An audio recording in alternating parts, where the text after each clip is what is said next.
What is up, guys? Good evening. Good evening. It's your favorite mortgage lender, Abdel Kwame, Got Mortgages.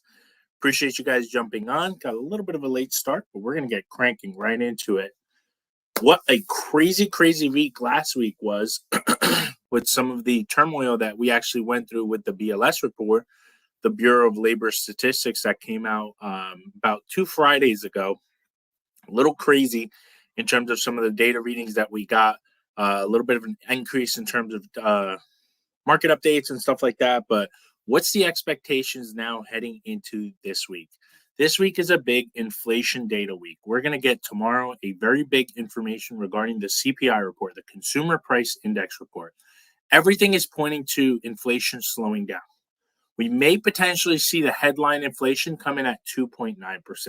Yeah, 2.9%. Remember, we're almost as high as 9.1%. We're at 2.9%, where we're going to be replacing the January 2023 data with now the January 2024 data and the last 12 months, which should show a little bit of a lag, but should show a little bit of an anticipation in terms of some fluctuations within the market, right? Okay. And then we're also going to simultaneously start looking at what are the various different aspects of what's happening in terms of home appreciation, right? So that's kind of what we got a little bit of a taste of last week with some of the data. So we got Black Knight, which is obviously one of the largest recording price indexes, and that came in for November and December and showed that values still increased 0.1% year over year, and they were almost 5.6% higher than December 2022. So we consistently talk about market appreciation. We consistently talk about the values of home constantly going up. Okay. And then we started also seeing CoreLogic, another reading, very, very similar. I mean, on the flip side, though, it showed a little bit of a decline, right? So very, very different, but still relatively from that month to month. But relatively, when we talk about the data in regards to it, was on the average, we're still closer to that 5.5%. Okay. And those are very conservative numbers because we have the FHFA and Case-Shiller show a little bit higher at closer to 6-7%, right? So again, although they're showing CoreLogic showing a little bit of a drop, still again, for an example, they're still seeing a 5.5% increase. Okay, so again, the rise that we're starting to see in home prices is consistently going. Like I just mentioned, it's echoing essentially Case-Shiller and the FHFA. So we're still consistently seeing home appreciation, and we're seeing at a massive, massive value, right? Now, when we kind of shift our focus, we are going to also see real existing home inventory. There's no secret, right? We're constantly dealing with inventory hurdles and inventory concerns, right? And with that being said, what happened with the National Association of Realtors? They came out and said that there were just only 1 million homes available at the end of December. 1 million homes, where it's usually obviously still dictating a seller's market. Generally, a balanced market shows anywhere from roughly 3.5 to 4 million homes. We're nowhere near that, right? And we're actually down 11.5% from the prior month of November. Definitely seeing a little bit of an uptick, with buyers, and definitely seeing a little bit of an uptick with some inventory starting to come on, but obviously the pace is just not keeping up. Okay. So again, this tight supply is still a reality, right? We're still dealing with it. We're going to deal with it for a long time. Homeowners who have a low interest rate, we have a 2.9% interest rate on my house down the shore. There's no reason for us to get rid of it, right? I would love to go something bigger or something smaller, whatever fits our budget, but I just truly haven't found the need to it because it's so difficult to replace such a low mortgage payment for essentially that. And that's the motivation from a seller's perspective, right? Now, again, understanding the home and the specifications and various different sentiments is obviously going to dictate differently, right?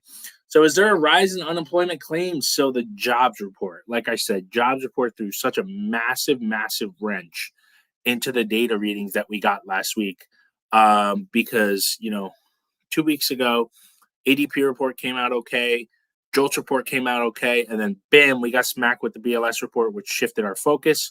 Last week was a little quiet with Treasury auctions and initial jobless claims, but then we also saw with initial jobless claims, though it fell by 9,000, right, and declined by 23 for continuing claims, still relatively low from the 4-week average, but we're still seeing big companies start to have massive layoffs. And I mean, in the thousands of employees.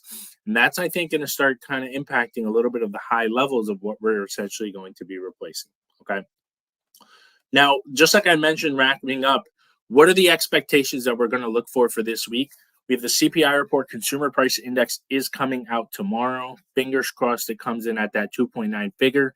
And then on Friday, we're going to have the PPI report, Producer Price Index report. What is measuring wholesale inflation? It's going to come out on Friday and kind of dictate to us specifically what's the expectation that we're going to see the numbers come in from that standpoint when it comes to wholesale inflation. We're going to get builder confidence and consumer confidence. Builder confidence, what is the National Association of Home Builders? I was at a conference not that long ago. I believe it was 3 weeks ago. And one of the Toll Brothers was there, or a representative. They were going over the massive, massive influx of new constructions that they're putting together. This was down in Princeton.